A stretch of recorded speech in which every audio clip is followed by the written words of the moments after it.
Hello, you're listening to Hugo Talks. Now, this is a follow-up to my video, Nicola Bulley, Media Bombardment PSYOP, which I did a week or so ago, which wasn't about her going missing. It was about the media coverage of it and asking, why were the media focusing so much on this particular case?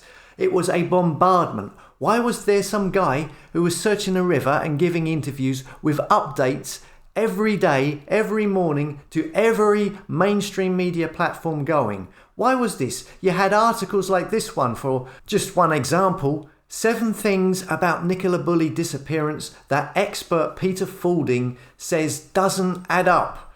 The media bombardment coverage of Nicola Bulley was designed to leave breadcrumbs to encourage engagement, to encourage the public to speculate.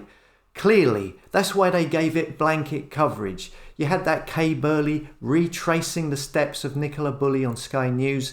This is the same Kay Burley who was claimed to have been suspended from Sky News for breaking lockdown rules. Ooh, you remember that? What the media did then was very similar. They rallied the public. They encouraged the public to cry out and say, sack her, sack Kay Burley, she broke the rules. Again, the public fell for that ruse, not realising by falling for it and asking for Kay Burley to be sacked, you are only reinforcing the lockdown rules for yourself. Once again, you followed their script and it was written for you to fall for it like a honey trap. I also made it clear that YouTube channel, the behaviour panel, the body language panel of experts who are all ex-military or government people made a video about the husband, again, fueling people's suspicion. And I said, there are hundreds of people that go missing every day in the UK, and around 10 of them every day that go missing are never found again. So why the big focus on this specific person? And why do you care? There have been, 5 people already today that have gone missing and they won't be found. Are you bothered about them? Are you worried about what happened to them? No, you're not too bothered about them. Why? Because you don't know who they are. Why? Because the media haven't told you. This is what I'm talking about. You're following their script as opposed to scripture. When the media start a media campaign, they know the beginning, the middle, and the end. They play the public like a fiddle. Now, I don't know what happened to Nicola Bulley, but I do know the media coverage was deliberately designed to encourage massive speculation on the case. It deliberately left breadcrumbs in their reports to fuel speculation, and the massive bombardment and blanket coverage across all the main fake stream media platforms was orchestrated, as I said this morning in this tweet. The media bombardment coverage of Nicola Bulley was designed to leave breadcrumbs to encourage engagement so that they can now talk about introducing laws online to censor and restrict you questioning anything.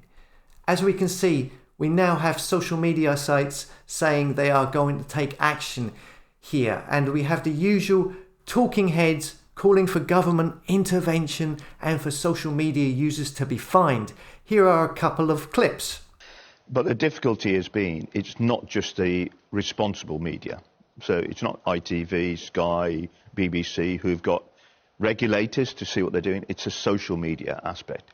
And that's like the Wild West. The social media companies have really got to look at what they've done, where they've allowed TikTokers to live stream absolute rubbish, and with no thought to how it's impacting the family. And you're saying that you've looked on Facebook, haven't you? And there's still today, what have you seen? Well, there's still these conspiracy theories that, this is not a real situation. They're talking about actors being brought in. There's talking about family members having affairs. I mean, all of this is it's just pretty shocking and appalling, really. And you can see in many ways why the police try to keep as much information to themselves, because this was trying to make sure that they protect the family. Well, it's like the tail wagging the dog, isn't it? In the sense that social media forced the police to reveal things that perhaps they didn't really want to, and the family might not have wanted. But actually, my biggest concern has been about what social media have been doing over the last 3 weeks. The armchair sleuths, the conspiracy theorists, the defamation. I mean, if I was advising the family, I would be advising them to get some lawyers here, because there are some significant allegations made which were found to be totally unfounded and despicable, actually. That's what I wanted to ask you about, because really, what can you do about that? It's a free country. There was huge public interest in this case. A lot of people wanting to make comment. You can't really legislate against people from having their say, or should you?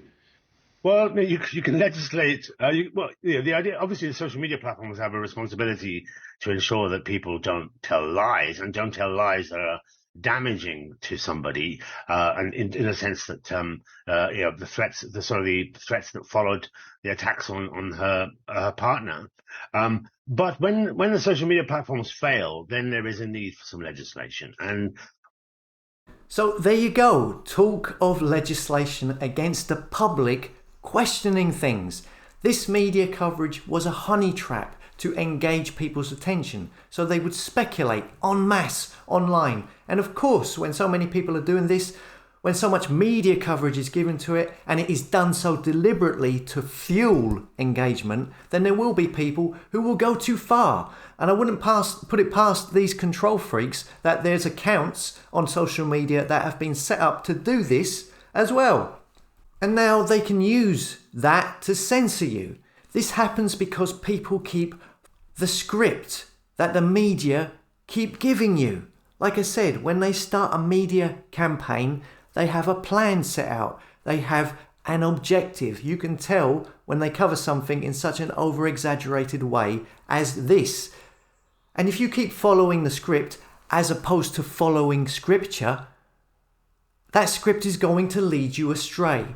It's going to corrupt you. And as we've talked about on here, it's going to make people do it to themselves, yeah? You're going to start asking for the agenda against you. And this is to help along the digital trap, to entrap you. As in the now suggestion of possible legislation to stop everyday folk from questioning stuff online.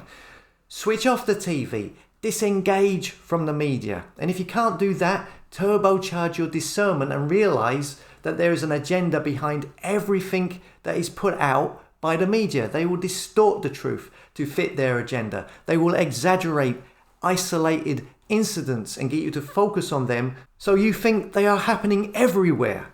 And there are reasons always behind this. I'll leave you with this. 2 Peter 3:17. Therefore, dear friends, since you have been forewarned, be on your guard, so that you may not be carried away by the error of the lawless and fall from your secure position. As always, thanks for listening. Come and subscribe to hugotalks.com, the website, so you can be notified of all uploads and you don't have to rely on third-party platform notifications like this one. Okay? I'll see you later.